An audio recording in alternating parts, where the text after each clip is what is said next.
bom dia, meus irmãos. Tudo bem? A paz do Senhor. Deus abençoe. Nós temos no Salmos 100, aleluia, no versículo 4, fala assim: entrem por suas portas com ações de graças e em seus átrios com louvor. Deem-lhe graças e bendigam o seu nome, pois o Senhor é bom e o seu amor leal é eterno, e a sua fidelidade permanece por todas as gerações. Eu quero pedir aos irmãos para que se coloquem de pé, por favor. Aleluia. Entrem em seus átrios com ações de graças. Você tem uma palavra de gratidão ao Senhor nessa manhã? Eu quero pedir que você feche os seus olhos, se conecte ao Espírito Santo nessa manhã. Pai, nós somos gratos ao Senhor, Deus, por essa oportunidade de poder entrar pelos teus átrios. Nós somos gratos ao Senhor, Deus, porque o Senhor nos deu vida nessa manhã. Nós somos gratos ao Senhor, Deus, pela tua presença em nossas vidas. Nós somos gratos ao Senhor pela tua salvação. Obrigado, Deus. Nós entramos pelos teus átrios com alegria e gratidão nessa manhã. Nós te entronizamos nessa manhã, Jesus. Nós te entronizamos nessa manhã, Jesus. Seja adorado através de nós nessa manhã. Nós somos gratos ao Senhor, em o nome de Jesus.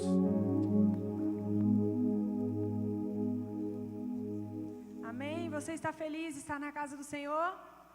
Amém? Então aplaudam o nome dele. Vamos começar com alegria nessa manhã, adorando ao nome dele. Ele merece toda a adoração de Jesus.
dizendo que nós somos Deus.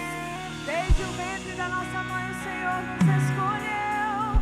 Por isso nós podemos te adorar. Por isso nós podemos dizer que tu és santo. Por isso temos liberdade em servir ao Senhor. Nós bendiremos o seu nome, Senhor. Você pode cantar o teu nome? O teu nome bendirei. Cante. Que eu sou teu. Eu pertenço a ti, Jesus. Tudo que somos, cante isso. Tudo que sou está em tuas mãos de amor. E eu sou teu. Eu sou teu. O teu nome bendirei. Bem alto clamarei que eu sou teu, eu sou teu, tudo que sou está em tuas mãos de amor, e eu sou teu, somos teus, Senhor.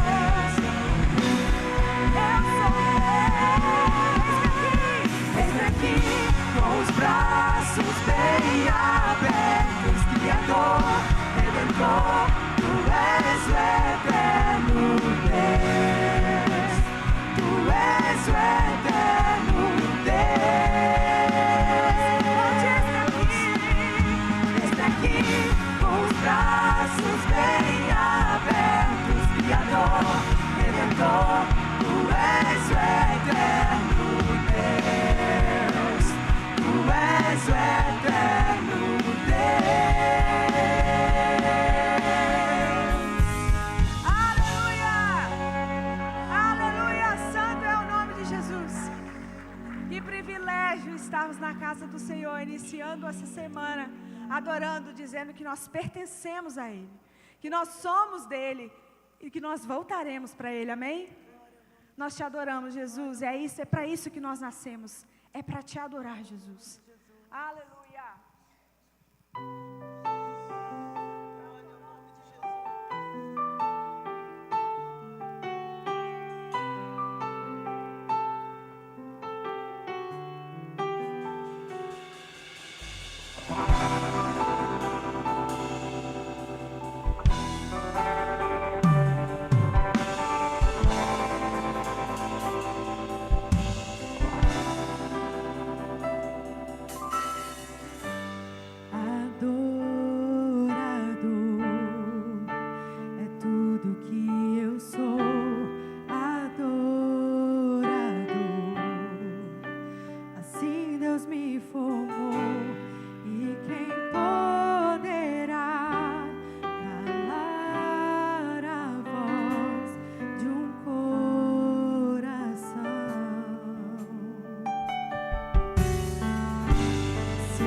sou, nada pode calar o adorador.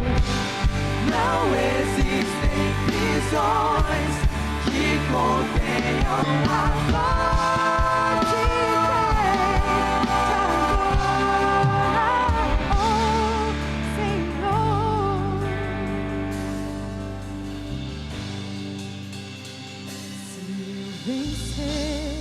Te adoro, te adoro, subir, te adoro, descer, te adorar é o meu prazer. Cante minha força. Minha força vem do Senhor. Nada pode te calar. nada pode calar o adorador. Adorar é o que sei, adorar é o que sou. Nada pode calar o adorador. Não existem prisões que contenham a voz de te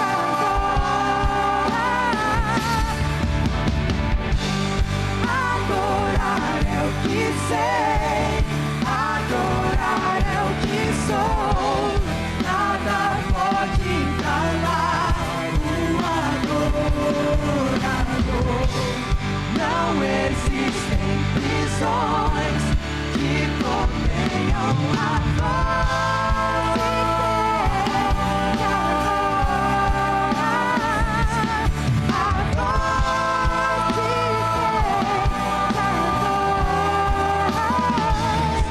adorar. A voz de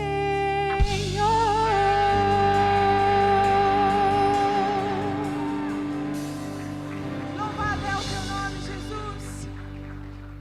Nada pode calar a sua voz.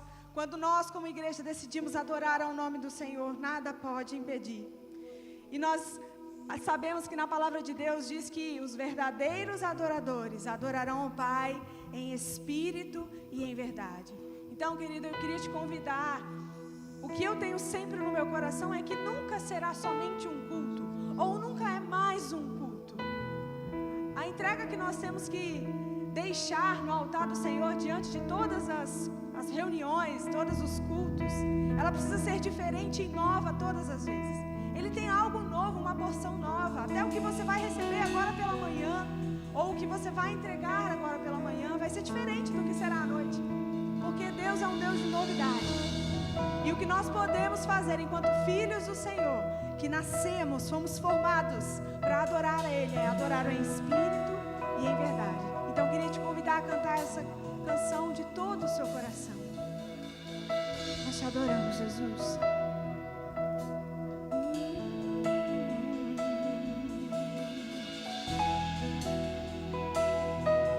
Cante assim comigo.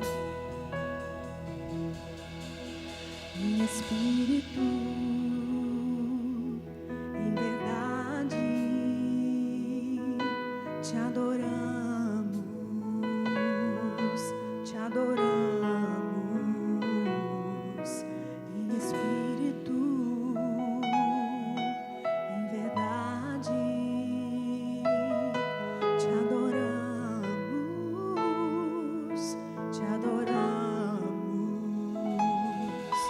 Rei dos reis e Senhor,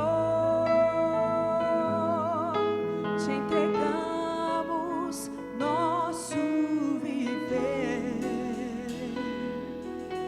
Rei dos reis e Senhor, te entregamos nosso viver. Cante pra te adorar. Pra te adorar. Foi pra isso que nós fomos criados. Foi que eu, Jesus,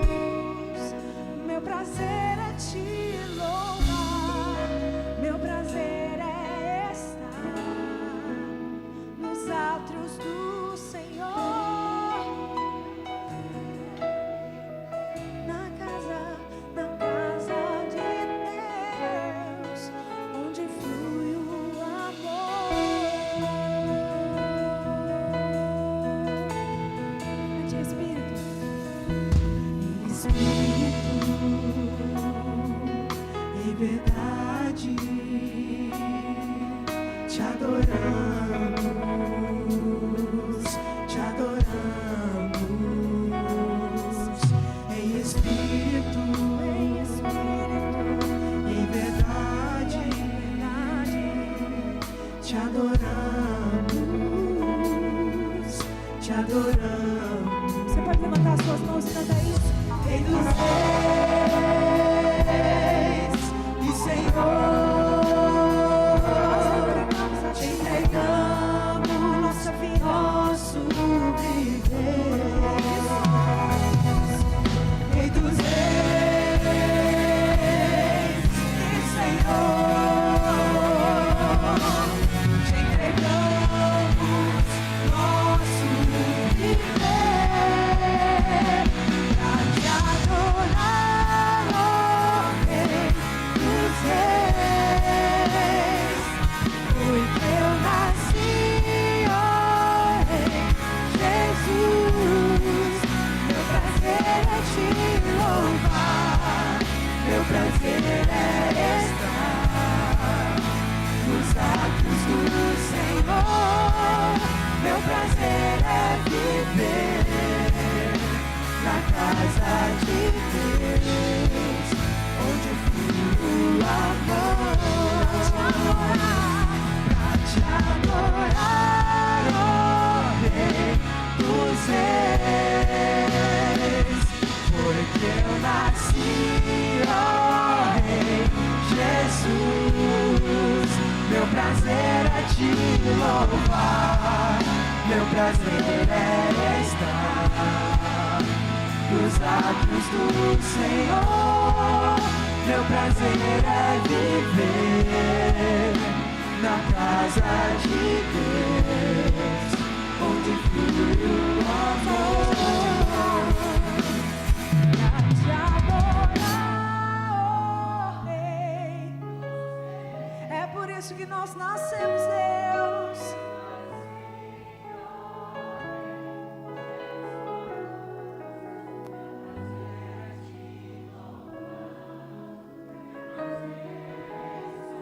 Nos atos, meu prazer é viver na casa de Deus, onde flui o amor. Aplauda ao Senhor bem forte, igreja.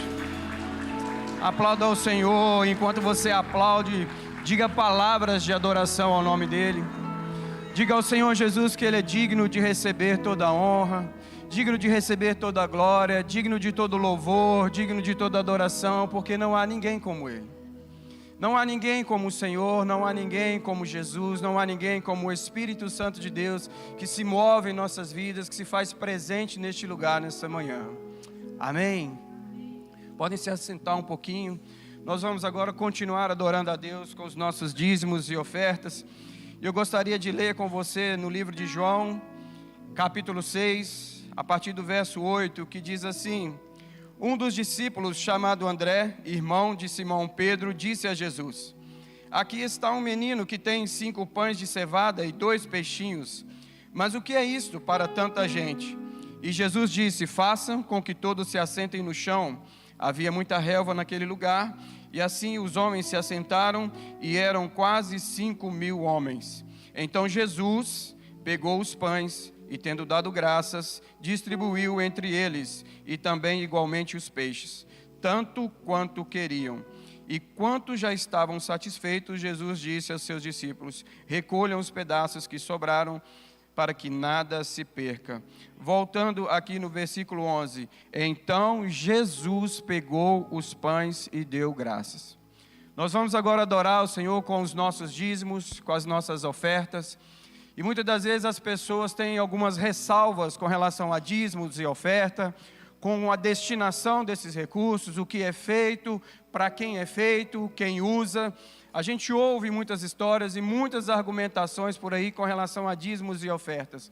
Mas o fato é, quando você traz ao altar do Senhor, quando você apresenta ao Senhor o seu dízimo e a sua oferta, naturalmente falando, nós temos homens aqui que estarão recolhendo isso nos gasofilás. Mas o que a palavra diz é que Jesus é quem está pegando o seu dízimo e a sua oferta. Aquilo que você está entregando aqui no plano material, no plano natural, está sendo colhido por homens, mas é Jesus quem está recebendo o seu dízimo e a sua oferta. E é Ele quem vai fazer multiplicar isso, tanto para suprir a necessidade da multidão, quanto para fazer com que haja constância na sua casa, nos seus mantimentos, nos seus recursos, na sua capacitação em adquirir. Amém? Feche seus olhos, vamos abençoar os dízimos e as ofertas que vocês trazem agora ao altar do Senhor. Depois você vem adorar o Senhor, trazendo, colocando aqui no gasofilácio, entendendo que é Jesus quem está recebendo aquilo que você está entregando nesta manhã. Todas as vezes que você trouxer uma oferta ao altar do Senhor, lembre-se disso, é o próprio Jesus quem está recebendo aquilo que você está trazendo à sua presença. Pai, nós te adoramos. Nós bendizemos o Teu nome mais uma vez, te glorificamos, porque como cantamos aqui nessa manhã, Senhor, foi para adorar o Senhor que nós nascemos. Nós nascemos para declarar a Tua grandeza, declarar a Tua santidade, declarar que só o Senhor é digno de honra, de glória, de louvor e de toda adoração. E nós queremos continuar adorando ao Senhor, trazendo ao Teu altar os nossos dízimos, as nossas ofertas de gratidão, os nossos votos, os nossos desafios, Senhor, entendendo que o Senhor é o Deus de todas as coisas, Tu és Senhor acima de tudo e de todos, e que o Senhor está recebendo nesta manhã a nossa oferta. O Senhor está recebendo nessa manhã os dízimos que trazemos ao altar do Senhor, e o Senhor é quem dará bom uso, o Senhor é quem dará boa destinação a tudo aquilo que nós depositamos, ó Deus, na Tua presença, na casa do tesouro, na casa do Senhor. Deus, prospere as mãos daqueles que têm entendido isso, Senhor, e que o Senhor possa prosperar também aqueles que não têm conseguido, Senhor, viver essas experiências, que eles possam, Senhor, experimentar isso e verem a multiplicação do Senhor chegando à sua casa, chegando à sua vida, chegando ao seu trabalho, a tudo aquilo que leva o nome dessas pessoas. Nós abençoamos a Tua igreja, abençoamos, Senhor, declaramos abençoadas essas ofertas e que elas encontrem o destino, ó Deus, que apraz ao Senhor. Assim oramos em nome de Jesus. Amém e amém. Se a igreja quiser, fique de pé, vamos adorar o Senhor.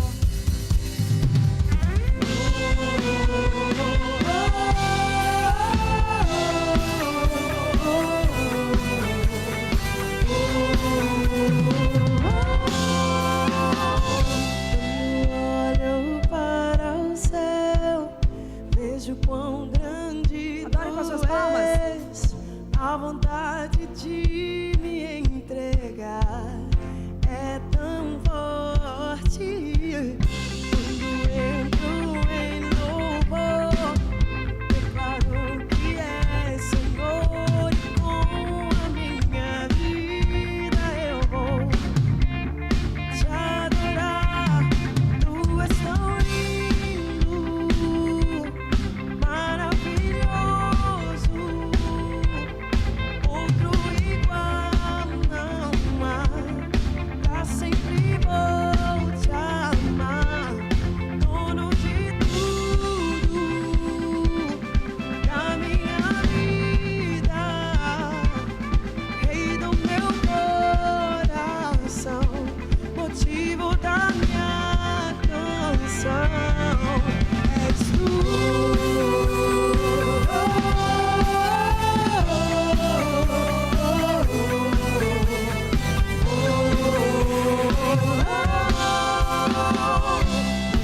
Olho para o céu, vejo quão grande Tu és, a vontade de me entregar é tão forte. Quando entro em louvor, declaro que és Senhor, e com a minha vida eu vou te adorar. Tu és tão lindo, grande é Ele, maravilhoso, que ama, outro igual não há. Pra sempre vou te amar, dono de tudo, da minha vida, da minha vida. És o meu rei, rei do meu coração, motivo da minha canção. La la la la la, la la la la la, la la la la la, la la la la la, la la la la la,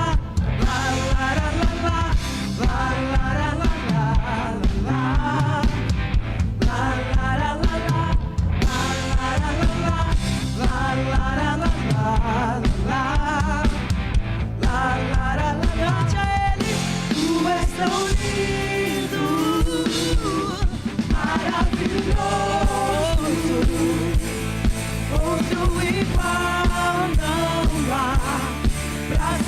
vou te amar, dono de tudo.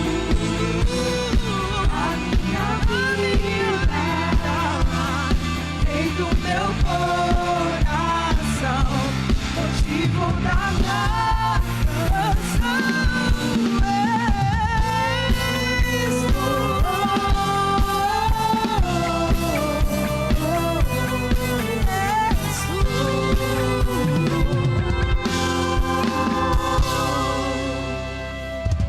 Aleluia, aplauda o Senhor, meu irmão. Salmo 47:1 diz: aplauda ao Senhor todos os povos. Vamos aplaudir o Senhor novamente? Sabe que isso é um mandamento bíblico, a gente faz isso intencionalmente. A gente faz isso em resposta àquilo que Deus já deixou para nós como instrução e como mandamento. Você está feliz nessa manhã, meu irmão?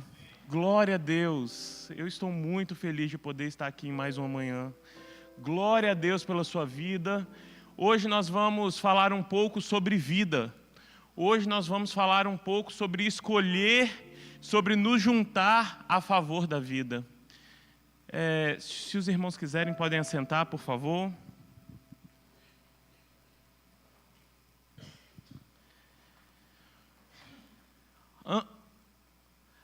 Quando esse tema foi pensado como juntos contra o aborto. E depois, o pastor conversando com a gente, ele teve um entendimento de mudar esse tema para juntos a favor da vida. E, na verdade, o que nós vamos falar sobre hoje aqui é sobre escolher a vida. Tem um momento na história de Israel que Deus fala para Israel assim: eu coloco diante de vocês hoje a vida e a morte. E aí Deus dá um conselho para Israel, fala assim: escolhe a vida. E é sobre isso que nós vamos falar aqui hoje, sobre escolher a vida. Nós temos um time de profissionais que vai falar sobre o assunto, mas antes eu gostaria de deixar um breve fundamento aqui. Nós vamos ler Hebreus capítulo 11, no versículo 3, vai projetar aqui, mas se você quiser abrir a sua Bíblia, fica à vontade. Você que trouxe sua Bíblia, o pastor sempre fala isso, eu gosto também de ecoar isso: traga sua Bíblia, tenha uma Bíblia, saiba manusear sua Bíblia. Quando alguém pede para abrir em Hebreus capítulo 11, você sabe que mais ou menos onde fica ali. Você sabe que fica pelo menos depois de Gênesis e antes de Apocalipse ali, pelo menos isso. Não é não, meus irmãos? Vamos lá? Pela fé, eu vou ler aqui na Bíblia, você pode acompanhar aqui. Pela fé, entendemos que o universo foi formado pela palavra de Deus, de modo que aquilo que se vê não foi feito do que é visível, ou ainda aquilo que se vê foi feito do que não se vê. Agora, como entender essas coisas? Que tudo que nós vemos, e se eu vejo você, tudo que nós vemos foi formado primeiro daquilo que não se vê. Como entender isso? O próprio autor fala aqui: pela fé. Então primeira coisa que nós temos que entender, não é um entendimento, não é pelo entendimento que nós vamos conseguir fé, mas é pela fé que nós vamos alcançar esse entendimento. Número 1. Número 2 é o seguinte: se é pela fé, como que eu conquisto essa fé? A fé vem pelo... Vamos lá, crente. A fé vem pelo... A fé vem pelo ouvir. Justamente isso. A questão do aborto não é nem uma questão de pró-vida ou pró-morte, porque se você for perguntar às pessoas que defendem o aborto, elas vão falar que elas também são pró-vida. Ninguém vai falar que está defendendo a morte. Eles vão falar que estão defendendo a vida da mulher. O que o diabo sabiamente, espertamente fez, ele começou a relativizar o que é vida. E aí, então, nós começamos a ter uma discussão. E aí eu vou relativizando. O que é vida? É 1 mês? É 3 meses de gestação? É 6 meses? Ou é só quando nasce? E aí, nós começamos a ouvir e ler. pessoas inteligentíssimas, filósofos, sociólogos, enfim, entre outras classes de pessoas inteligentes que começam a relativizar isso. E daqui a pouco, nós estamos no mesmo cenário que o do Jardim do Éden, que é uma cobra muito esperta, falando um assunto, tentando relativizar aquilo que Deus já disse. E daqui a pouco nós nos encontramos ali, diante de uma árvore de bem e do mal. E aí agora a gente começa a debater se aquilo é bom, se aquilo é ruim, se aquilo é bem, se aquilo é mal. Começa a olhar e falar, mas isso aqui, esse fruto é do mal, mas essa parte aqui é conhecimento do bem. Só que eu quero te falar uma coisa, nós não nos juntamos aqui nessa série a favor do conhecimento do bem ou do mal. Essa série nós estamos juntos pela vida. E a partir de hoje nós vamos dar um basta nessa conversa de bem e do mal. E nós vamos escolher comer da árvore da vida. A antítese do Jardim do Éden não é o bem contra o mal, é o bem contra o mal contra a vida. O bem e o mal contra a vida. E nós vamos escolher vida. Sabe que Deus enviou Jesus e Jesus falou assim, eu vim para que vocês tenham vida e vida em abundância. Agora Jesus, João capítulo 1, versículo 1, fala que Jesus é a palavra de Deus. E nós sabemos também que a Bíblia é a palavra de Deus, na palavra de Deus, a vida.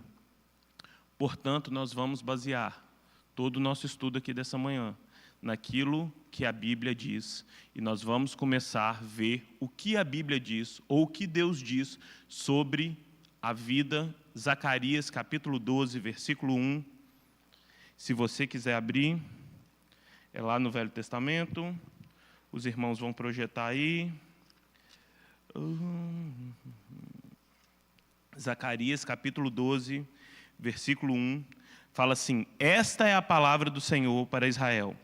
Palavra do Senhor que estende o céu, assenta o alicerce da terra e faz o quê?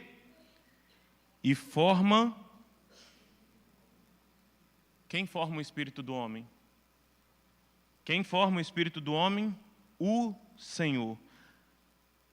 Dentro ainda do homem.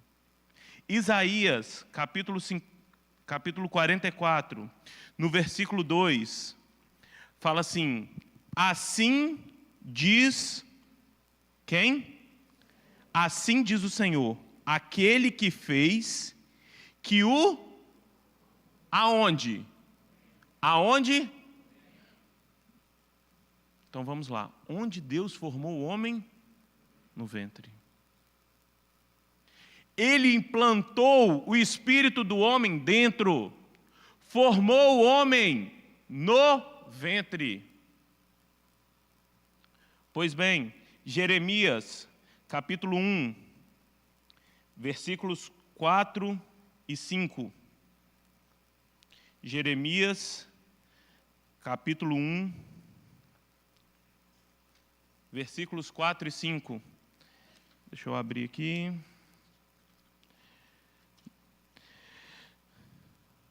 A palavra de quem? A palavra do Senhor veio a mim, dizendo, antes de formá-lo no ventre, antes de formá-lo no ventre eu o escolhi. Então, para Deus, a vida começa justamente na fecundação. Nós vamos ter uma profissional aqui para falar sobre isso daqui a pouco.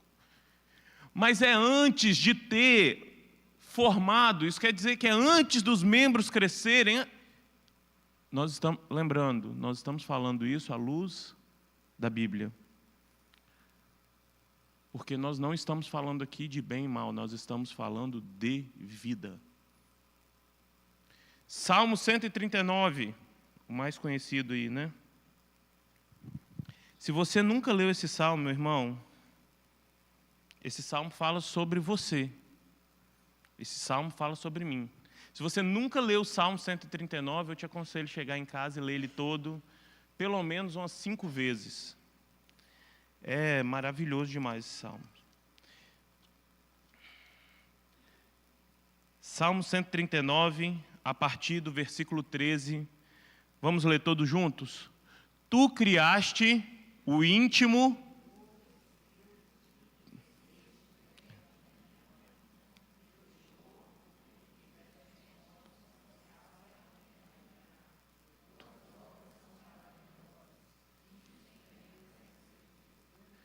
Meus ossos não estavam escondidos de ti, quando em secreto fui formado, e entretecido como nas profundezas da terra.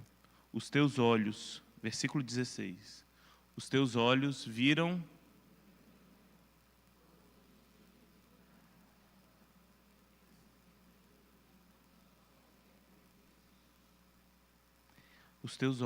o meu embrião. Então, para mim, está bem claro aqui quando a Bíblia entende que é a vida, desde o primeiro dia. E esse versículo termina falando assim: todos os meus dias foram escritos no teu livro, antes mesmo que ele existisse. Você sabe que na eternidade, um dia, Deus parou para escrever sobre você, todos os dias. Isso é maravilhoso, meu irmão. Para falar um pouco sobre esse tema, nós convidamos, a igreja convidou 3 profissionais aqui, um profissional que é a Carol, enfermeira obstetra e neonatal, a Waine, que é psicóloga clínica, e deveria ser o Dr. Tiago Pessoa, um advogado aqui da nossa cidade, que congrega aqui com a gente. Hoje, pela manhã, ele teve algumas complicações na saúde com a esposa dele, e ele não pôde vir. Para isso, eu chamei um amigo que já advogou até pouco tempo e hoje é assessor de juiz, o antigo doutor, não sei se ainda pode chamar de doutor Olímpio, e eu vou chamar os 3 aqui agora. Eu gostaria que a igreja aplaudisse, por favor.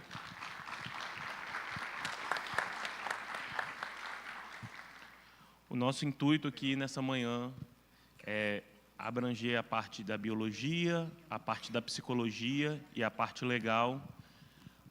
Eles vão estar falando muito melhor do que eu, até porque eu nem sei falar muito bem sobre isso, nessa perspectiva. Eu quero pedir que os irmãos estendam as mãos, vamos orar aqui por eles nessa manhã. Vamos lá. Deus, nós somos gratos ao Senhor, Deus, nessa manhã, por podermos abordar, Deus, temas e assuntos que são relevantes para o Senhor, que são relevantes, Deus, biblicamente falando, que são relevantes socialmente falando, Deus. Nesse momento eu quero abençoar a vida da Carol, a vida da Waine, a vida do Olímpio, pedir, Deus, que o Senhor os use como um canal de bênçãos nessa manhã para as nossas vidas. Pedir, Deus, que o Senhor esteja guiando e guardando eles. Em nome de Jesus. Amém.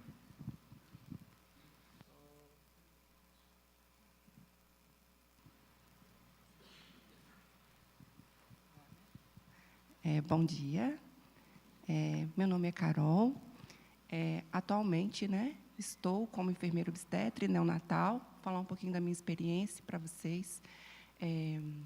Já trabalhei também como enfermeira de serviços da família também, programa de saúde da família no município de Linhares, e hoje eu trabalho especificamente com gestantes, e puérperas. E ao longo da minha caminhada, esse tema, inclusive, é bem pertinente ao que eu já vivi e ao que eu vivo atualmente. Há uns 5, 6 anos atrás, enquanto eu trabalhava no Saúde da Família, era uma realidade totalmente diferente da que eu vivo hoje. Lá eu tinha mulheres que, dentro da gestação, eram mulheres que, a maioria delas, estavam ali vivendo uma gestação indesejável, estavam ali vivendo uma situação fora do plano da família dela. Por isso que muitas vezes a gente fala dentro da saúde da família de planejamento familiar, e ali era uma situação a qual elas não haviam planejado, E a gente tinha, então, todo um trabalho com elas, primeiro para que elas entendessem o que estava acontecendo durante a gestação delas, e para que elas, ao longo dessa gestação, elas conseguissem ali ressignificar o processo de dor delas, né, e conseguir desenvolver a afetividade pelo filho que estava sendo gerado. E então eu vivi inúmeras vezes mulheres que inclusive haviam tentado, outras já haviam conseguido, inclusive, abortar, e eram das situações das mais diversas, né? A causa pelas quais elas desejavam, né, realizar ou haviam realizado o aborto. E hoje eu vivo uma situação completamente diferente. Hoje eu vivo num universo de mulheres que querem engravidar e que encaram a gestação como algo valioso, como um sonho realizado. Ou seja, eu saí de um extremo para um outro extremo completamente diferente. E, ao longo da nossa discussão, a gente vai falar um pouco sobre isso, né? Sobre as questões emocionais relacionadas a esse processo, as questões físicas também relacionadas a esse processo, e também as questões legais que vêm sendo debatidas hoje a respeito desse assunto. Então, quando o Gabriel ele trouxe para nós esse entendimento bíblico, né, que o Senhor que nos formou, que o Senhor que nos criou, e que Ele nos criou dentro do ventre da mãe, a Bíblia ali ela está citando exatamente um processo que acontece dentro do útero materno, né, mas que aquela criança que está sendo gerada, aquele ser que está sendo gerado, não é uma extensão do corpo da mãe. Então, não é como eu posso dizer, né? Não é somente da mãe, né? E aí, explicando para vocês de uma forma mais clara que eu puder aqui, mais didática possível, como que acontece. Primeiro, para que a gente consiga começar a gerar uma vida dentro de nós, primeiro que nós, mulheres, temos que, então, ter a ovulação. A gente ovula mensalmente. Então, mensalmente eu ovulo.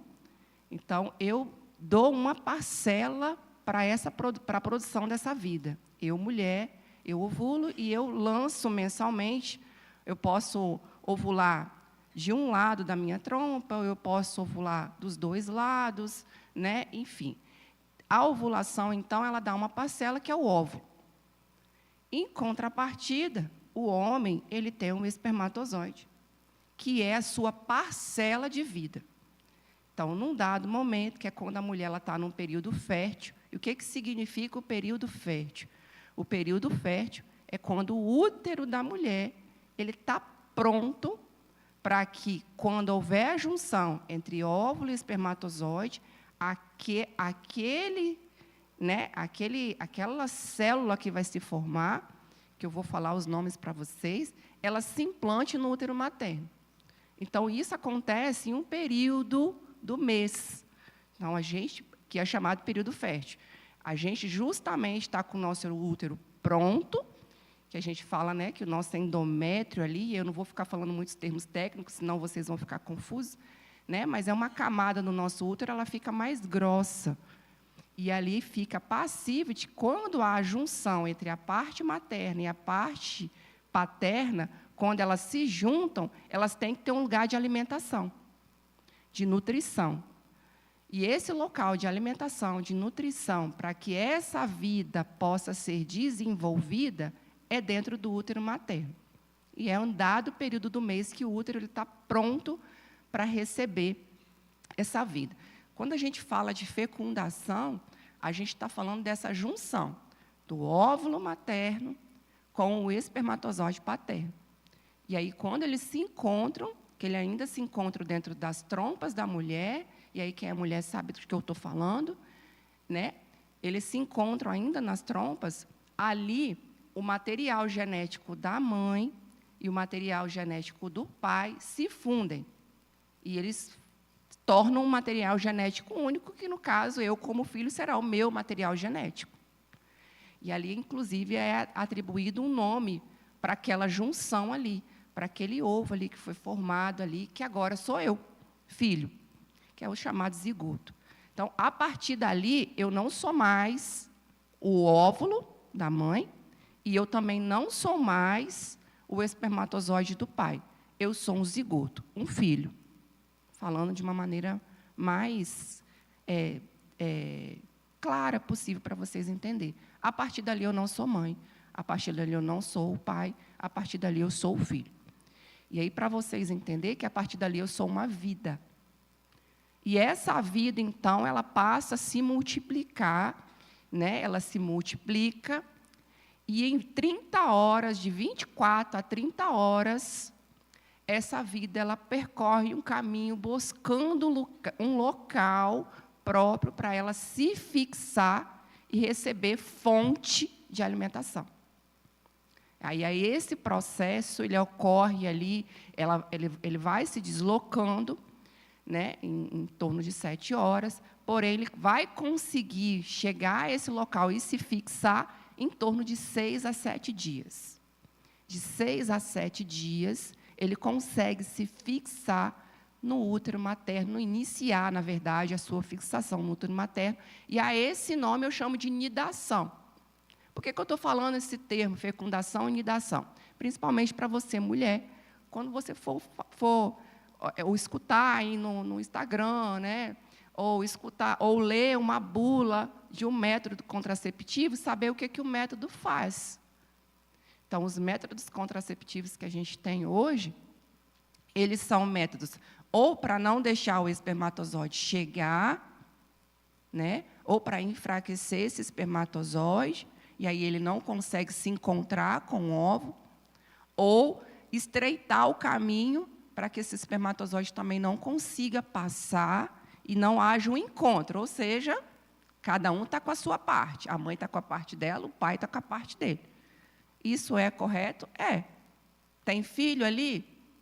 Não. Está cada um com o seu, porém o encontro está sendo impedido. E isso é um método contraceptivo. Agora, se eu tiver um método que ele, depois que ocorreu o encontro, depois que esse encontro aconteceu, que agora ali o material genético não é mais o material só da mãe, não é mais o material só do pai, é uma fusão de material genético, que agora ali é um material genético meu, dali para frente, sim, eu vou considerar que esse método ele tem características abortivas.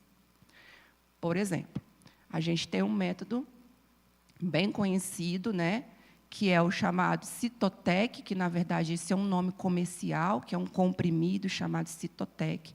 Na verdade, a gente que trabalha no hospital, a gente nem fala do nome comercial dele, a gente trabalha com o nome original dele, que é o chamado misoprostol. E o misoprostol, a função do misoprostol é simplesmente atuar depois que está implantado.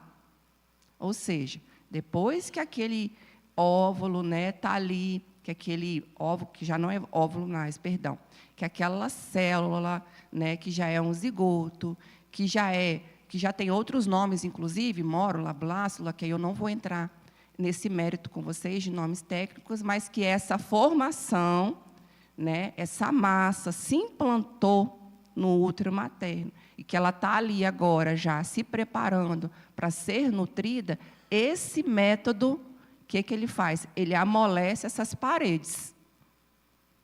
E essas paredes amolecidas, ela faz com que essa massa, ela caia.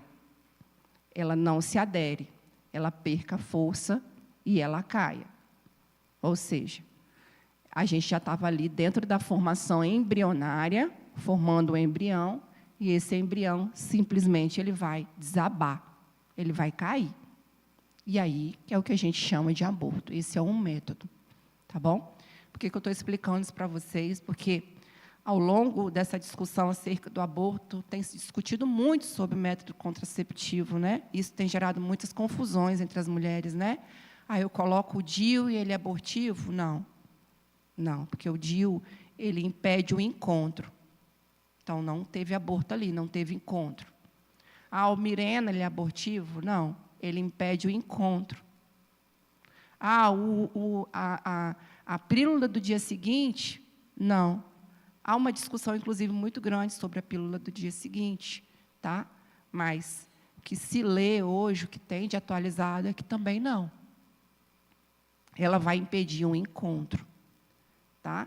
E se tiver acontecido o encontro, ela não vai conseguir impedir. Se já tiver uma implantação, a pílula do dia seguinte também não vai conseguir desabar. Ok? Só para vocês entenderem. Então, o que a gente entende é o seguinte, que a partir do momento que eu começo, então, a desenvolver um embrião dentro do meu corpo, eu, mulher, a minha função corporal é servir de suporte, sustentação, nutrição, para que aquele embrião sozinho se desenvolva com as suas características genéticas próprias. Tá? Por que é importante a gente dizer isso? Porque não é a vida da mãe, é a vida do filho. E aí, quando a gente fala em favor da vida, e a gente defende isso, a gente, às vezes, acaba levando o filho como uma extensão da mãe, né? É como se tivesse pegado a mãe e dividido ela em um pedacinho. Tem duas mães, não tem duas mães. Tem uma mãe e um filho que ele tem características genéticas próprias. Ele é único, assim como todos nós somos únicos. Não há ninguém igual a ninguém. E aí, explicando isso para vocês, dá condição de vocês, para vocês, inclusive, né, lerem as coisas na internet, fazer um pleno julgamento dessas questões, de uma forma bem tranquila, entendendo por que a gente é a favor da vida. Porque aquela vida foi uma vida gerada por Deus, dentro de um plano do Senhor.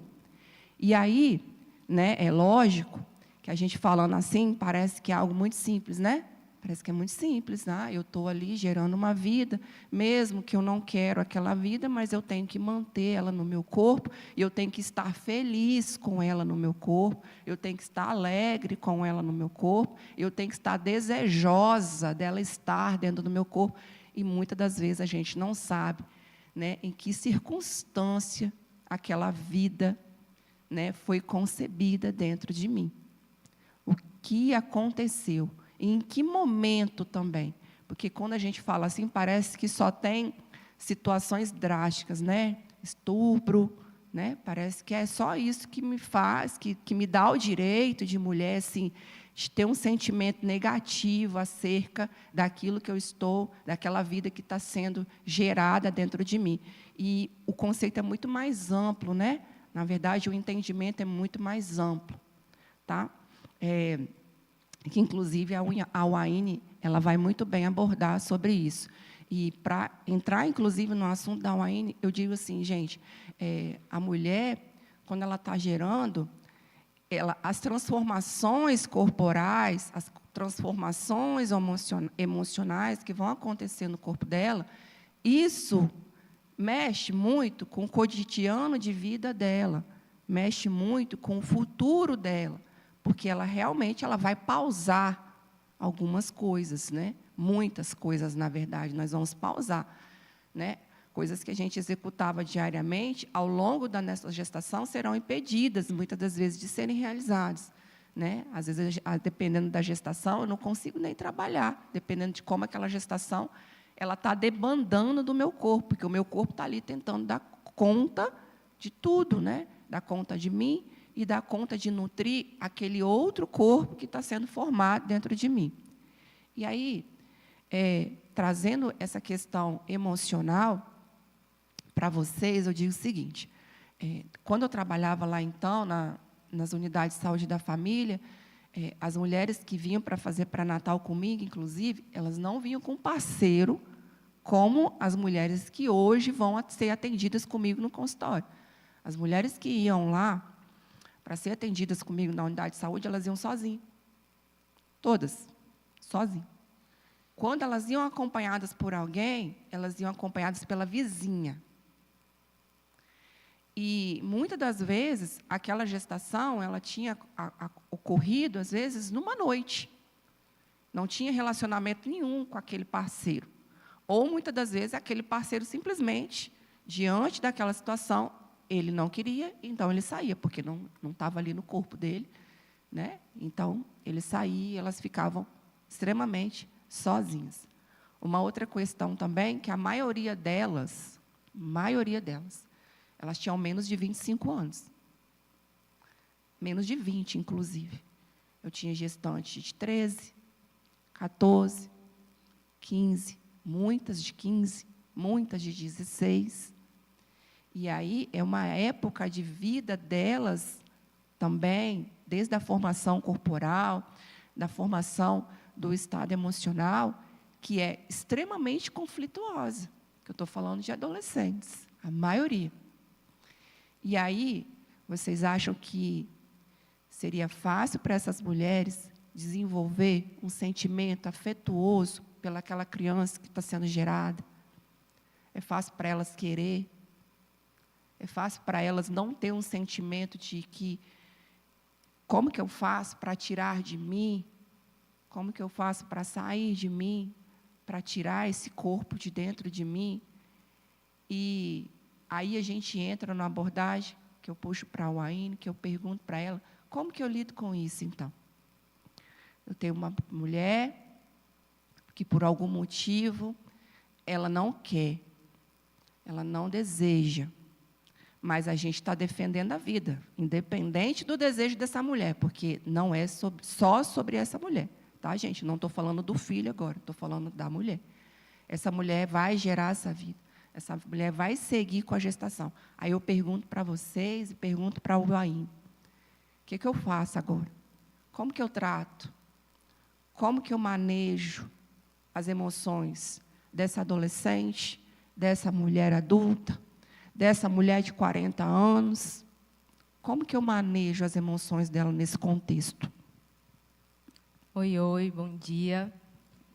É muito importante assim falar sobre essa temática aqui. Eu fiquei muito feliz quando o Gabriel trouxe que a gente ia abordar esse assunto. Eu falei, a igreja precisa ter conversas difíceis. Nós precisamos entender, à luz da palavra de Deus, qual o posicionamento que a gente precisa ter dentro de temáticas que são tão complexas, sabe? Que são tão difíceis. E aí, trazendo um pouco de reflexão sobre o questionamento da Carol, quando a gente pensa sobre a questão do aborto, são tantas camadas, e ela foi pontuando aí algumas camadas que estão em torno desse fenômeno, que a gente precisa analisar com mais profundidade mesmo. E aí a Carol me questiona, como que eu lido com essa mulher, que ela não tem ali uma relação de vínculo, de afeto com essa gestação, com esse bebê, com essa vida. Acolhendo, sabe, Carol? Escutando, acolhendo, não assumindo um lugar de julgamento, de apontamento, de condenação, mas tentando entender o que sustenta esse cenário ali para aquela mulher. Como a Carol pontuou aqui, às vezes, na maioria das vezes, são casos de adolescentes. A gente tem uma taxa muito grande de adolescentes grávidas, e aí vem o medo, e aí vem o pensamento de que acabou a minha vida, como é que eu vou dar conta, como é que eu vou conseguir trabalhar, como é que eu vou sustentar essa criança. A gente tem um fator financeiro que é muito significativo, a gente tem a ausência da paternidade, e isso é tão significativo, como é que eu sozinha, tão jovem, vou dar conta. E aí, se a gente simplesmente olha com um olhar de condenação e não para ouvir essa mulher, e não para acolher essas emoções, a gente contribui ainda mais para o adoecimento emocional dessa mulher. A gente contribui ainda mais para esse lugar de rejeição. A gente contribui ainda mais para essa tomada de decisão de finalizar essa gestação, de interromper. O que a gente precisa entender quando a mulher chega no ponto de decidir interromper uma gravidez, não necessariamente ela quer interromper a vida, é porque ela entende que ela não tem possibilidade de dar conta daquela gravidez, daquela criança. Então, ela enxerga que o único caminho é encerrar aquela gestação. E aí a gente precisa questionar, sabe? A gente precisa trazer essa reflexão de que será que não existem outras saídas? Será que a gente não pode construir uma outra relação? Então, em primeiro lugar, saindo desse lugar de condenação, de apontamento e de julgamento. Que, na maioria das vezes, a gente tem uma tendência, sabe, de ser tão radical. Eu sou extremamente a favor da vida que eu não paro para entender qual é o cenário daquela mulher, para eu ser um suporte, para eu agir conforme Jesus agiria. Exatamente isso, né? E coisas que eu vivi no meu cotidiano, que às vezes a gente acha que há um método de cuidar de filho, né? Acha que há um modo correto, um modo que ele já está estipulado por nós, que tem que ser desse jeito. Essa criança, ela tem que ter um berço, ela tem que ter, a mulher tem que abandonar o trabalho. Então, é um monte de tem que ter, né? Tem que, né? E aí, quando a gente pega uma situação como essa, a mulher não consegue nada desses tem que. Ela não consegue ter um acompanhamento de um pai, ela não consegue abandonar o trabalho, ter que abandonar o trabalho, ela não consegue. Então, nesse momento, a gente, de fato, a gente tem que olhar para aquele cenário e ver como eu consigo adequar a vida, a nova vida dessa menina, dessa família, à realidade que eles têm, a adequação à realidade que eles têm no momento, sem julgamentos prévios mesmo, né? E sem pesar sobre ela algo que ela, de fato, não vai conseguir entregar naquele momento. É importante lembrar, Carol, que quando uma mulher, uma adolescente está nesse lugar de decisão pelo aborto, existe um conflito muito grande. Não é algo simples, é algo que consome, que traz um lugar de culpa. A gente tem muitas taxas de mulheres que realizaram o aborto que têm desdobramentos psicológicos significativos, um adoecimento, que entram em depressão, que têm ansiedade, que tentam um suicídio, inclusive, seja a curto prazo, a médio, a longo prazo. Ter esse posicionamento traz muitos desdobramentos ali para a questão emocional daquela mulher. Então, não é algo simples, ela está em conflito, ela está em sofrimento, existe um lugar de dor. Então, poder tirar um pouquinho esse olhar de julgamento e tentar entender essa dor e auxiliar é o que vai fazer diferença, sabe? E aí a gente vai para um outro viés, que inclusive é um viés legal hoje, que está sendo debatido, amplamente debatido, né? Justamente por quê? Porque a gente tem dados estatísticos que são alarmantes, né? A quantidade de mulheres que se submetem ao aborto, mulheres que se submetem ao aborto de forma clandestina, e que aí essas mulheres elas acabam se colocando em risco de morte, inclusive morrendo, sendo uma das maiores causas de óbito materno entre as mulheres. Um dado, inclusive, né, de 2021, para cada 7 mulheres de 40 anos, uma havia cometido aborto. Então, esse é um dado grande, é um dado grotesco, inclusive, né, um dado que nos choca.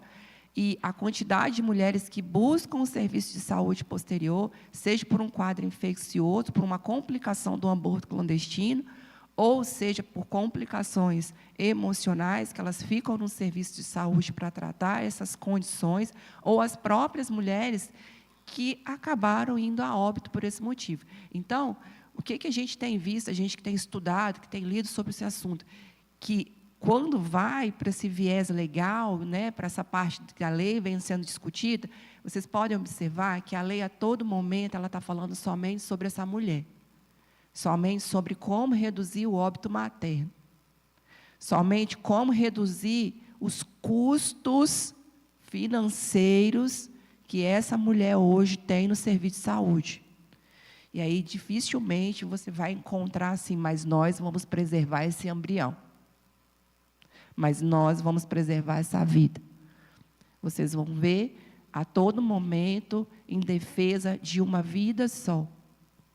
Sendo que a gente ali tem 2. E aí eu pergunto para o Olímpio, o que a gente tem hoje tramitado enquanto lei, né? O que é hoje passível, permitido, o que a lei nos permite enquanto aborto, e o que tem sido tramitado enquanto atualização. Bom dia, né, a todos. Meu Deus, que tema é esse? Gabriel me passou um tema às 7 horas da manhã, né, Gabriel? Mas, gente, toda vez que fala sobre aborto, é uma vida, né, que a gente está lidando. Não sei como é que tá minha voz aí para vocês, acho que tá bom. E eu sempre me emociono um pouco, porque mesmo eu na área do direito, né, mesmo nessa situação de lidar com processos judiciais, a gente está lidando com uma vida ali, né? É uma família que está ali por trás, é um filho, uma filha que está sendo gerada ali, e várias consequências negativas nesse ponto, né? Primeira coisa que eu queria falar é que o aborto, ele é crime, né? Abortar é crime no Brasil. E quais são as permissões legais do aborto?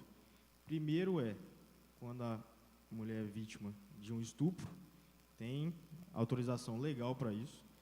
A segunda autorização é quando a mãe ela está passando por ela vai ter a criança e ela está correndo muito risco de vida. Ou é a criança ou ela vai morrer, né?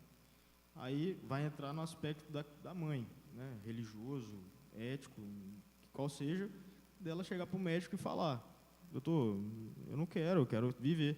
Não, doutor, eu quero dar a minha vida, né? Aí acontece. Mas a mãe ela não vai responder nos casos de risco de morte, certo? E tem os casos de anencefalia. O que é anencefalia? É quando a criança, né, o feto, ele tem já exames que ele vai nascer com menos, como é que fala? Grande parte do cérebro vai ser reprimida, não teve, ela vai nascer sem cérebro e muito provavelmente essa criança vai nascer ou morta, mas tem situações de que ela possa nascer com vida. E, gente, eu estou falando aqui no aspecto legal, né? Eu creio que Deus pode fazer todas as coisas, eu creio que Deus é o Deus de milagres, Deus do impossível, e que se Deus quiser restaurar e colocar um cérebro naquela criança, ela vai ter, né? Mas, falando legalmente, e aqui eu não vou entrar em questões políticas, porque isso é um tema de muita relevância e de muita discussão. Tanto na minha área, tem gente que arruma confusão perto de mim lá, assim, em questões do trabalho, não perto de mim lá, mas no meu meio, né, onde eu estou vivendo, com relação a isso. Então, as permissões legais são estupro, anencefalia e questão de risco de morte. A anencefalia, ela não é uma lei, não está lá no dispositivo do Código Penal que a mãe ela é amparada no caso de anencefalia. Isso é um julgamento do STJ, um julgamento do STF, perdão, que é os ministros do STF lá em Brasília, né, que ficam, e eles decidiram, né, legalizar isso. Ou seja, o filho tem essa anencefalia, e aí, se optar por não ter o filho, ela não vai responder por nada, né? Esses são aspectos legais. Tem alguma outra pergunta, Carol? Deu para responder de início? Porque tem outra situação que eu vou explicar também, né? Você poderia falar para nós o que vem sendo tramitado atualmente, né? Porque atualmente o que vem sendo tramitado é a modificação dessa questão criminal acerca do aborto, querendo descriminalizar, né? E aí abre um leque, né, para que ele seja realizado. Primeiro, tem um projeto de lei, e ele está tramitando desde 2007, né? Lá na Casa Legislativa, que ela é composta por Senado Federal e Câmara dos Deputados. Então, está sendo tramitado lá. Só que desde 2007. Então, para vocês verem que o tema ele é tão complicado que a sociedade em si ela não está tendo uma formação, uma convicção correta. A sociedade que eu digo são os representantes. A gente vota, né, para eles representarem a gente. E aí, e qual é esse projeto de lei? É para restringir, trazer mais, como eu posso dizer, mais proteção para a criança, né, para o bebê, para o filho. E isso entra em teorias natalistas, teoria concepcionista, porque a teoria natalista, né, da criança no direito fala o quê? Que a criança ela somente é criança a partir do nascimento com vida, né? Quando o pulmão dela foi comprovado lá, que tem um exame no pulmãozinho, coloca dentro da água, se o diafragma encher, vai subir, né, num copo d'água. Eu não sei, nunca vi esse procedimento, mas é assim. E não, ela nasceu com vida, então ela vai ter os direitos, né? E aí entra em toda a discussão de teoria natalista. A nossa teoria hoje é a teoria concepcionista, onde a criança ela é considerada criança na concepção. E esse projeto de lei, em 2007, tem essa discussão de proteger a criança, proteger tudo que a criança foi concebida. Meu Deus, estou grávida. Glória a Deus, estou grávida, né? Nas questões. Então, a partir dali, ela já vai ser protegida, né? E, a partir dali, qualquer ato de aborto, em qualquer meio, vai ser crime, inclusive no aborto, inclusive no caso de estupro, né? Então, assim, a pessoa teve um abuso sexual e teve foi concebido um filho, nesse projeto de lei, vai manter a gestação. E aí entra em aspectos emocionais, que o Aine, né, sabe explicar muito melhor que eu. E o que tem são esses projetos de lei, e o que já tem autorizado legalmente são casas de acolhimento, são assistência social, o SUS. E, gente, realmente existe esses lugares de acolhimento, né? Rede psicológica, rede psiquiátrica, existe. E hoje, qual é a maior discussão que está tendo? Vocês puderam ver recentemente, meses atrás, que estava indo a plenário, né, plenário do STF, o julgamento da descriminalização do aborto, até 12 semanas. Né? Ou seja, passados até 3 meses, mesmo com o filho ali, poderia, né, abortar e não ia ser crime. E eu queria que colocasse aqui na tela só uma frase. Essa aqui foi só um minutinho. Essa aqui foi a Rosa Weber, ela é ministra do STF, né? São compostas por 11 ministros, e ela era relatora do processo de aborto. O que é a relatora? Relatora ou relator? É o que acompanha o processo desde o início, ela leva a pauta de julgamento para o STF, ela leva a pauta da sociedade que está em discussão para lá, para ser julgado pelos 11 ministros. E ela deu o voto dela de descriminalização do aborto, né? No período de 12 semanas, 3 meses. E o que ela levou em consideração? Para ela considerar descriminalizado, não ser crime mais o aborto. A desproporcionalidade de um crime de prisão para uma mãe, né? Ela levou isso em consideração. Ela levou em consideração que a mãe ela é sujeita de direitos, então ela tem o direito de falar que ela não quer. E a Carol apontou muito bem, como se... Gente, eu estou falando o voto dela, ok? Não estou falando se foi certo ou se foi errado. A Carol explicou muito bem que as pessoas, algumas mulheres, ou até alguns homens, não sei, elas olham para a criança e para o bebê, para a mãe e para o bebê, como se fosse parte da mãe, né? Uma extensão da mãe. Mas não, gente, é uma vida ali. Só que a Rosa Weber entendeu que a mãe ela tem um direito maior ali, né, de escolher. Não, a mãe ela tem os direitos garantidos fundamentais, né, que diz. A terceira situação que a Rosa Weber levou em consideração é que não pode haver entre um conflito de direitos fundamentais. Todos nós aqui temos direitos fundamentais de moradia, de lazer, de proteção, de segurança e proteção à vida. E ela não pode levar em consideração a questão o meu direito fundamental da mãe em conflito com o direito fundamental do filho. Ela não leva em consideração o direito fundamental do filho, entendeu? Por causa dessa concepção. Ou seja, até a 12ª semana, o filho é apenas um embrião, eu não sei como é que é esse termo técnico, entendeu, Carol? Talvez você possa me dizer. Para ela, assim, eu acho que, o direito é meu, como é que é? Meu direito, né, meu corpo, as minhas regras, e não estou aqui falando de quem pensa de forma diferente, enfim, estou falando qual foi o voto dela. E teve uma outra situação, só um minutinho que eu não estou me recordando aqui.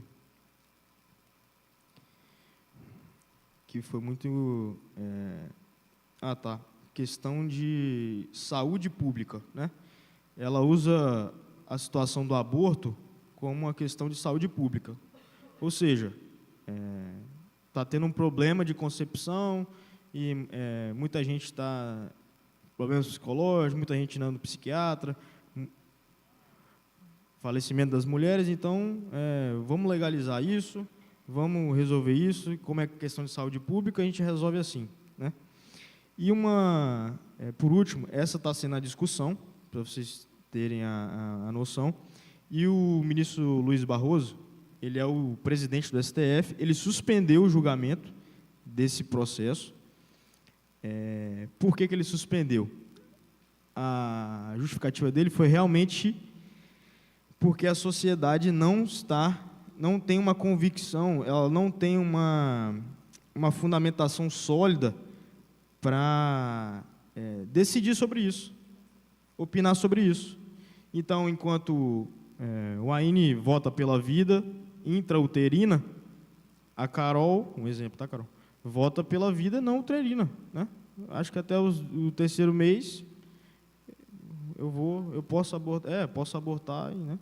E o Luiz Barroso, né, o excelentíssimo ministro, ele suspendeu esse julgamento até uma nova, vamos dizer assim, para poder abaixar.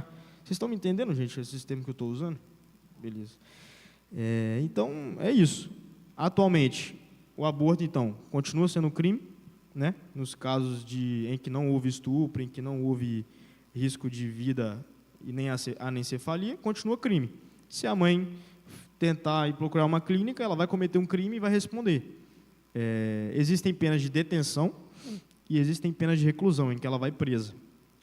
Porém, por questões de bons antecedentes, culpabilidade, algumas circunstâncias que não cabe vocês a saberem, e não vou falar aqui porque é mais complexo, ela acaba sendo solta, né? Vamos dizer assim, ela vai sair.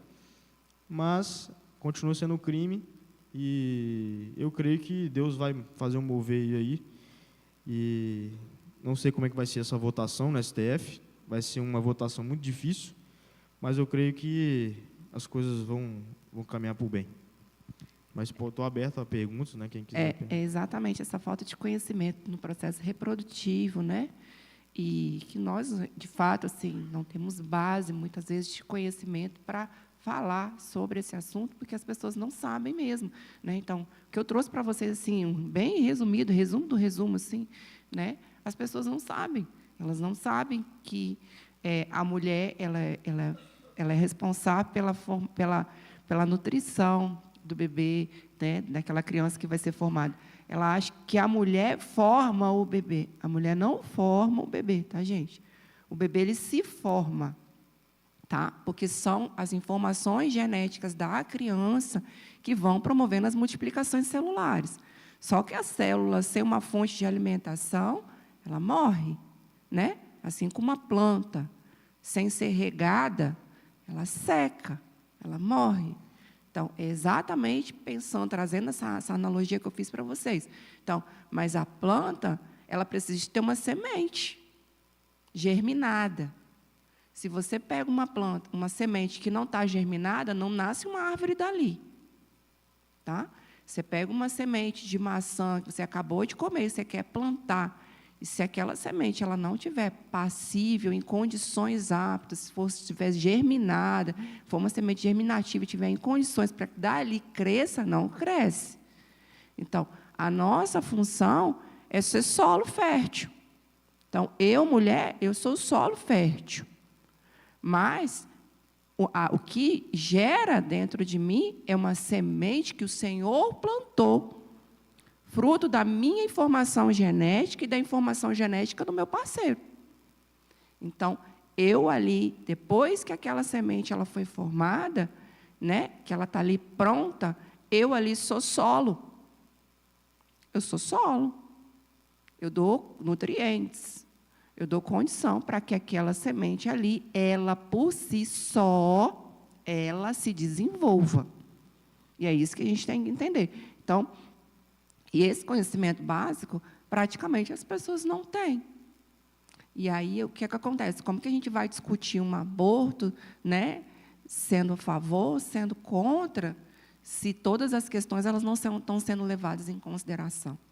Né? E a gente fala, o serviço público vai estar preparado também para receber essas mulheres que agora vão poder abortar no momento que elas quiserem. Essas mulheres, elas têm total condição de tomar essa decisão acerca do aborto, elas já estão em condições psíquicas, né, de tomar essa decisão. Quais vão ser os desdobramentos dessa decisão, o impacto emocional ali para a vida dessa mulher e como que a gente vai dar conta disso, né? Exatamente. Então, são inúmeras discussões que, de fato, está muito prematuro ainda a gente ter uma lei que legalize isso dentro do nosso país. Né? Isso falando de um aspecto legal, tá, gente? Num aspecto cristão, é uma batalha. Nós temos que orar contra isso. Nós temos que batalhar contra isso. Porque a gente defende a vida dada por Deus, por aquilo que o Senhor fala, que o dom da vida e da morte é dele. Então, é isso que nós defendemos, é essa vida que nós defendemos. Eu queria falar também, Carol, por exemplo, teve uma situação no meu trabalho recentemente, em que eu posso falar aqui, porque é uma situação que eu não vou citar nomes, né? Mas teve um abuso de um pai com a filha, né? Isso quando ela era nova. E aí, falando sobre isso, por que é uma situação muito difícil? Porque pensa você, meu Deus, não pensa isso não, mas assim, uma situação em que o pai abusa da filha, né? E vem um filho disso, né? Vem uma concepção. Olímpia, é muito fácil, né? Falar sobre vamos abortar, né? Não vamos abortar. É muito fácil falar, não vamos manter também essa criança. Mas pensa a cabeça dessa mãe, né? Aí que entra o ponto da psicologia, né? Psiquiatria. Então, assim, é um processo muito difícil, é uma situação... Mas aí, Olímpia, enquanto a gente estava aqui no louvor e ao longo que eu vim pedindo ao Senhor para que Ele falasse no meu coração, o Senhor me falou uma palavra muito forte que diz a respeito disso. O plano perfeito de Deus. Nós somos um plano perfeito de Deus, independente das circunstâncias às quais nós somos concebidos. Nós somos um plano perfeito de Deus. Independente se eu sou filho de uma gravidez indesejada, independente se eu sou um filho fruto de um abuso sexual, independente, eu sou um plano perfeito de Deus. E aquela criança que está sendo gerada ali, ela é um plano perfeito de Deus. E é isso que nós defendemos, o plano perfeito de Deus. É lógico que, por esse motivo, essa mulher vai ficar desamparada? Jamais. Perfeito. Por esse motivo, essa mulher, ela vai lidar com isso sozinha. Essa dor, esse medo, esse desespero, não é sobre isso. Não é sobre desamparar e defender essa vida, e defender o plano perfeito de Deus e desamparar essa mulher. Não é sobre isso também, queridos. De jeito nenhum. É sobre eu amparar e eu iniciar um processo de cura para essa mulher. E entrando nesse contexto, eu falo o seguinte, que a gente está falando aqui de uma situação polêmica, são situações drásticas, estupro, mas eu tenho situações muito mais simples. Por quê? Porque até a 12ª semana, que é o primeiro trimestre gestacional, é muito comum o aborto espontâneo. É muito comum. Por quê? Porque se houver qualquer fragilidade que impeça com que essa célula se implante no útero materno, ou que se esse útero ele não consegue segurar essa célula ali, esse embrião que vai ser formado ali, ele cai, ele desaba, ela aborta. Existem inúmeros fatores que levam ao aborto. Tem mulher que não consegue segurar nunca, a não ser por um milagre. E aí, essa mulher, ela está sendo deixada de lado quando parece que a gente só discute o aborto, que é o aborto por uma situação, né, grotesca, vamos falar. Mas a gente também tem essa mulher, inclusive muitas de nós, que abortamos espontaneamente. Uma gravidez extremamente desejada, uma gravidez esperada, uma gravidez que era um sonho viver. e a gente aborta espontaneamente. E aí eu falo para vocês, pergunto para a Waine, como que eu lido com esse luto? Porque eu fico uma mulher de luto, eu fico enlutada. E muitas de nós ficam ao longo das nossas vidas de luto por um aborto espontâneo, por culpas e mais culpas. Ai, foi porque eu andei de bicicleta. Ai, foi porque eu não comi. Ai, foi porque eu não fiz determinado exame. E eu trago para mim o problema meu, uma condição minha que me levou, né, que gerou esse abortamento espontâneo. E aí, de fato, é uma situação extremamente difícil de lidar. E eu pergunto para a Waine, como que eu lido? Como que eu saio do luto? Como que eu deixo do luto? Como que a gente tem lidado com essas mulheres hoje? Em primeiro lugar, falando para essa mulher que está em luto, lembrar ela que o luto ele é um processo que precisa ser vivido, que precisa ser falado, que não pode ser ignorado, que não pode ser colocado ali debaixo do tapete. Existe uma dor real que ela precisa vivenciar, e é um processo. O processo leva-se tempo e que precisa de suporte. Entender que talvez ela vai necessitar de uma ajuda profissional, entender que ela pode buscar isso, por exemplo, no cenário da igreja. Aqui nós temos gratuitamente esse suporte profissional. Entender que ela vai precisar vivenciar essa dor, mas que é possível ressignificar esse lugar, que é possível estabelecer uma outra relação com esse fato, com esse sofrimento ocorrido, mas que precisa de cuidado, que precisa de rede de apoio, de suporte, para que ela consiga romper. Só quem já vivenciou um aborto espontâneo sabe esse lugar de vulnerabilidade. Como a Carol pontuou muito bem aqui, existe um desejo, existe um sonho, existe expectativa, existe o nome desse bebê, existe roupinha. Então, aquele bebê ele é real muito antes dele nascer, ali nos 9 meses. Então, a mulher ter que lidar com isso, a mulher, o casal, a família, é muito, muito complexo. Mas é possível a mulher romper esse lugar de luto. Mas é preciso encarar a dor de frente. E a gente vive, às vezes, num tempo onde a gente tem uma tendência de não querer encarar muito as nossas dores. A gente quer dizer que está tudo bem, a gente quer colocar ali debaixo do tapete, e isso pode ser extremamente adoecedor. Isso pode aparecer de tantas formas ali mais para frente, com depressão, com ansiedade, com estresse pós-traumático. Então, a gente precisa falar das nossas dores em um espaço de confiança, com pessoas de confiança, com pessoas capacitadas, mas a gente não pode ignorar nem minimizar essa dor, porque muitas vezes, mas daqui a pouco tem outro filho, está tudo bem, sabe? As pessoas ao redor têm, às vezes, uma tendência para tentar suavizar, dizer que não, daqui a pouco você engravida de novo, não é uma perda de um filho, ninguém sai ileso a uma perda, ninguém. Então, a gente precisa ter esse lugar de cuidado, respeito, cuidado. Quando eu estava gestando meu primeiro filho, ele era meu primeiro sonho, né? Primeiro filho é o primeiro sonho. E falando muito sobre o que a Waine falou, eu estava já no meu 2º trimestre, eu já estava com 20 semanas de gestação.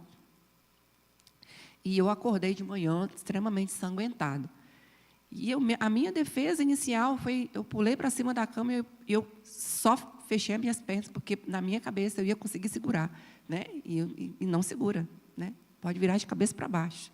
Se tiver que abortar, aborta.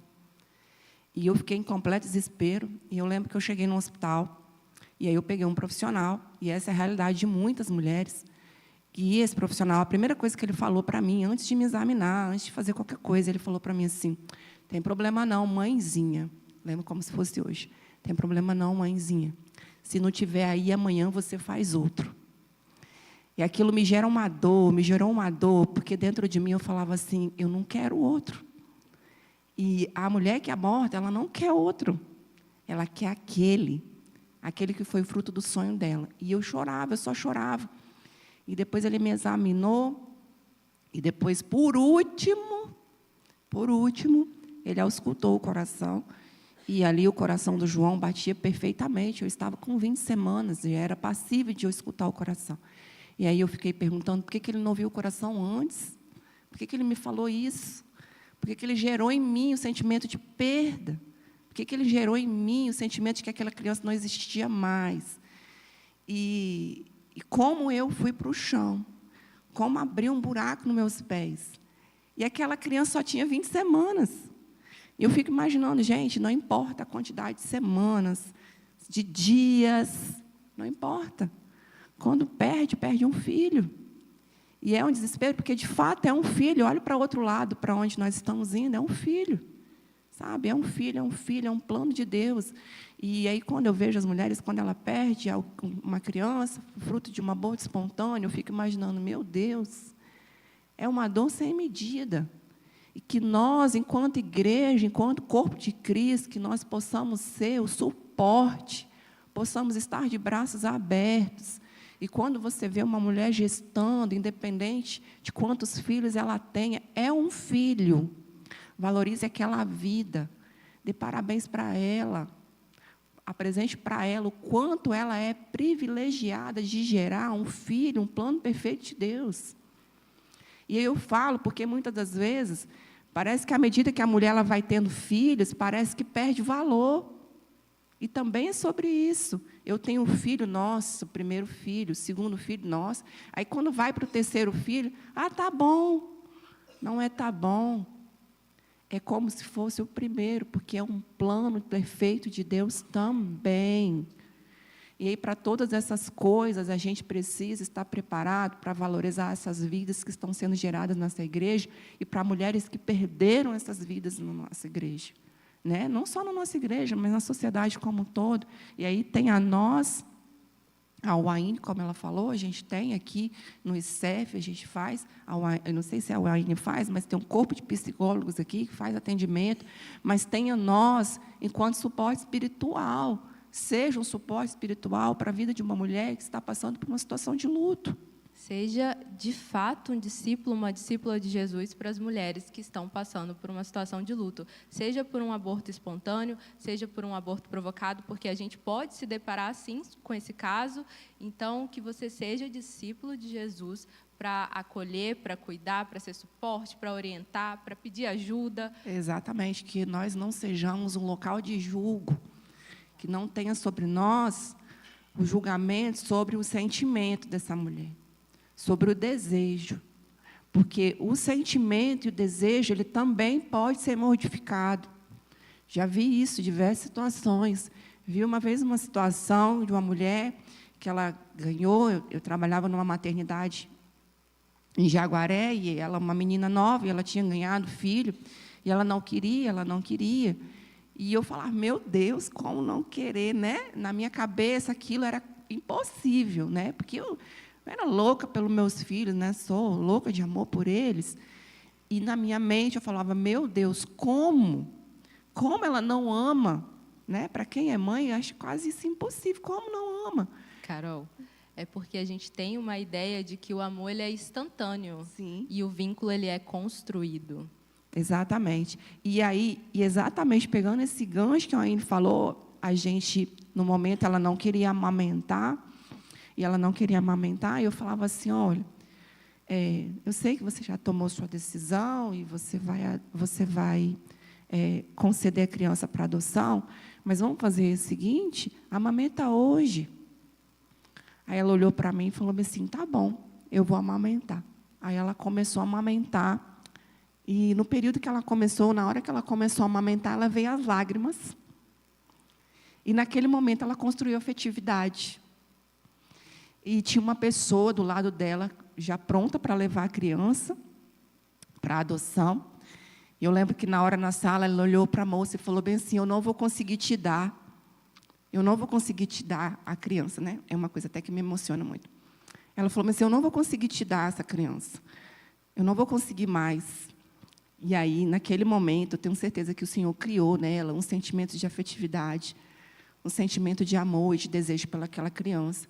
Né? E que a gente ore por isso, né? Para que essas mulheres que tenham hoje um sentimento contrário, um sentimento de que eu não quero, que eu não posso, que eu não vou conseguir, que o Senhor gere nelas o sentimento de amor, amor de pai, amor de mãe, amor pelo filho, que gere nelas a afetividade, que aí sim a gente pode ter certeza, né? Que todo o processo dali para frente vai ser conforme o plano perfeito que o Senhor preparou para aquela mulher e para aquela família.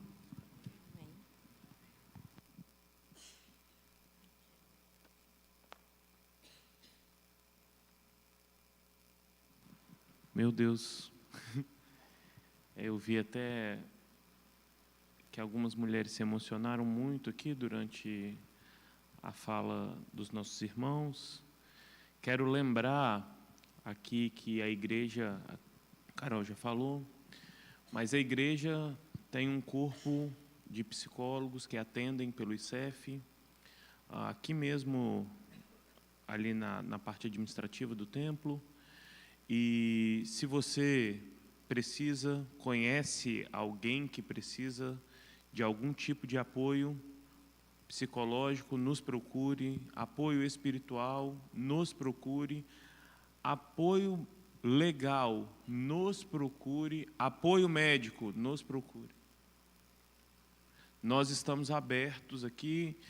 Eu estou vendo a Marlene ali, também estou me lembrando da Renata. Nós temos aqui um ministério de mulheres que está pronto para te acolher. Nós temos aqui um ministério de casais que está pronto para acolher o casal. Nós queremos, a Waine falou aqui, eu anotei,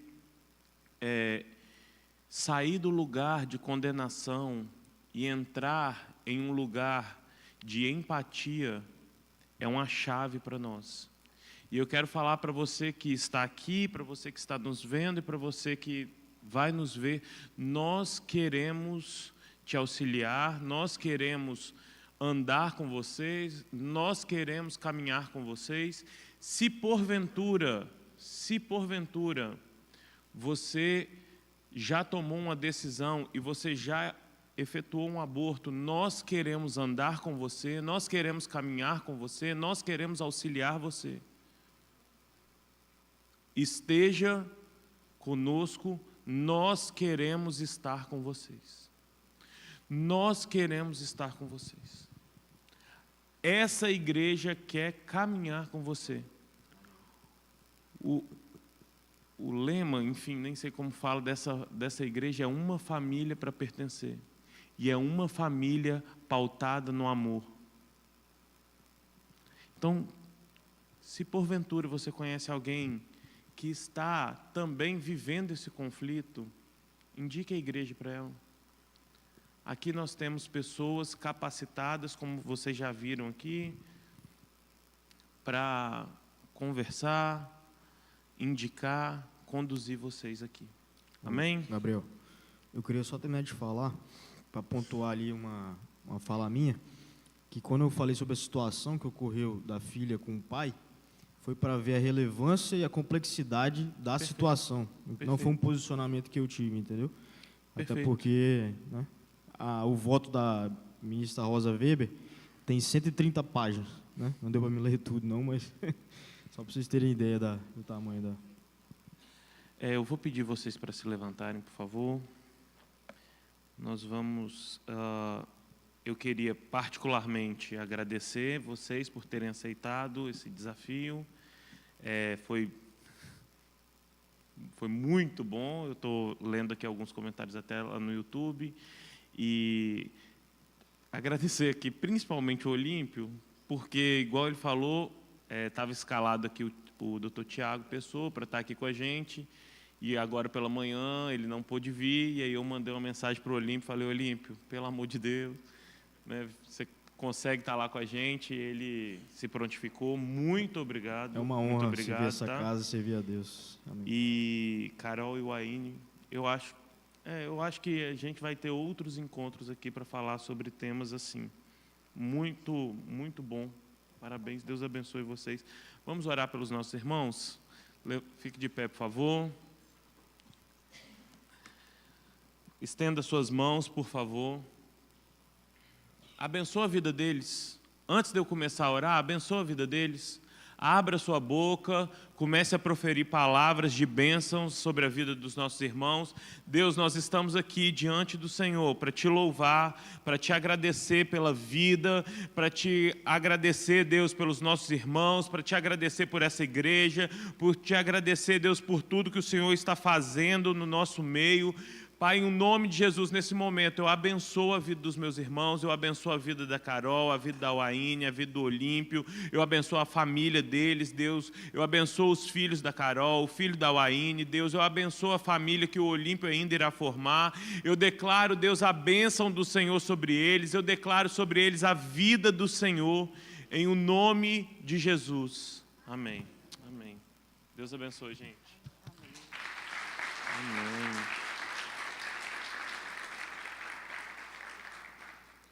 A Carol falou sobre o plano perfeito, muito bom, inclusive.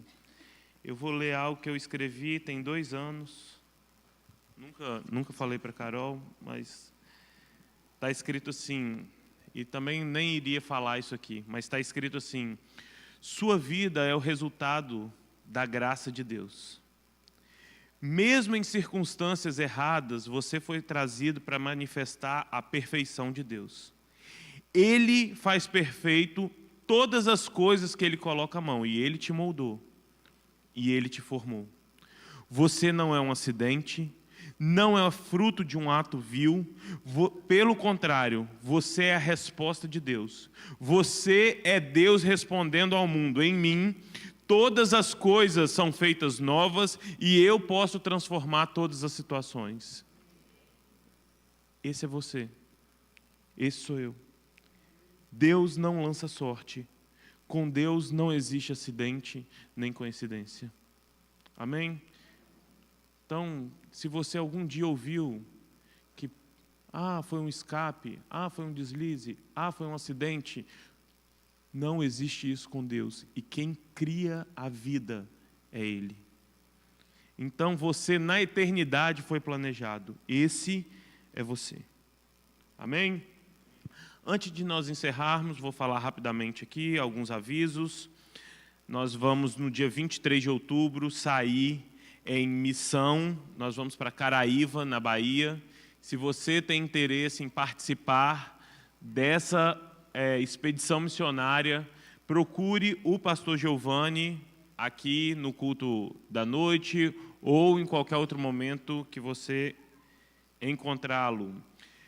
Nas quartas-feiras, às 15 horas deste mês, do mês de setembro, está acontecendo as quartas de cura.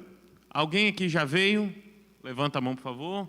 Alguns irmãos aqui já vieram. Eu quero incentivar você que venha interceder pela sua própria vida, que venha receber cura representando uma outra pessoa, e esteja aqui está acontecendo lá no auditório, né? Esteja aqui na igreja, toda quarta, chega um pouquinho antes, até para você já conhecer algumas pessoas.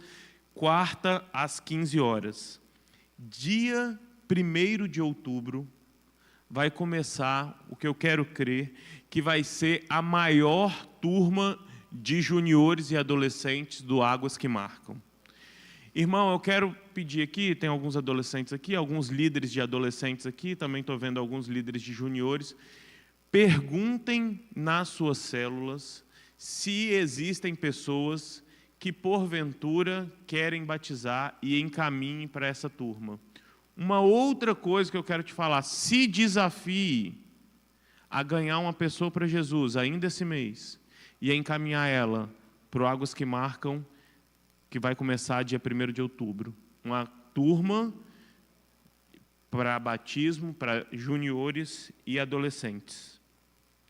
No dia 20, às 21 horas, sexta-feira, às 21 horas, às 9 horas da noite, começa as nossas 12 horas de adoração, que vão durar 12 horas e vai acabar às 9 horas da manhã do sábado, dia 21. Ok? Espero vocês aqui na igreja, para nós virarmos aqui uma noite adorando ao Senhor, nos rendendo àquele que é digno de todas as coisas. E, penúltimo, no dia 26 de setembro, nós vamos ter aqui na IEB Linhares o Conectar, o encontro de integração para novos membros. Se você é novo membro aqui na igreja, ou se você quer conhecer mais sobre a igreja, venha no dia 26, às 19 horas, participar do Conectar. Você vai conhecer aonde você vai servir aqui na igreja, como que você vai desenvolver o seu ministério no corpo de Cristo nesse dia, no dia 26. Por fim, eu pedi para separar uma arte aí que não sei se vai estar, que é no mês de outubro, nós teremos o Face a Face dos Homens, no dia 19 e 20 de outubro. Se você é homem, não fez ainda o Face a Face, procure o Fabiano, ele tem uma barba que é só ele mesmo, você vai saber quem é quando você vê, você vai olhar e vai falar, esse cara aí é o Fabiano. Ou o Fagner, ou a mim mesmo, ou qualquer outro homem aqui da igreja que seja líder, e participe desse encontro. Se você é homem, eu quero te falar uma coisa, a sua vida nunca mais vai ser a mesma.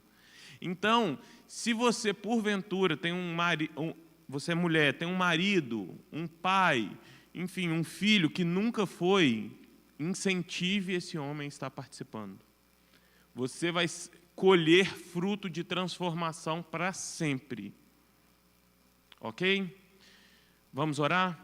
Pai, nós somos gratos ao Senhor Deus por essa manhã, pela Tua palavra que foi falada aqui nessa manhã. Nós somos gratos ao Senhor Deus porque o Senhor está nos enchendo de fé, nos enchendo de entendimento pela fé. Nós somos gratos ao Senhor Deus porque nós podemos estar aqui Te adorando mais uma vez, porque hoje à noite nós voltaremos aqui, Deus, para Te entregar adoração, Te entregar louvor. Eu quero abençoar, Deus, essa tarde da vida dos meus irmãos, à noite, abençoar essa semana que está começando na autoridade de o nome de Jesus. Amém. Deus abençoe, meus irmãos.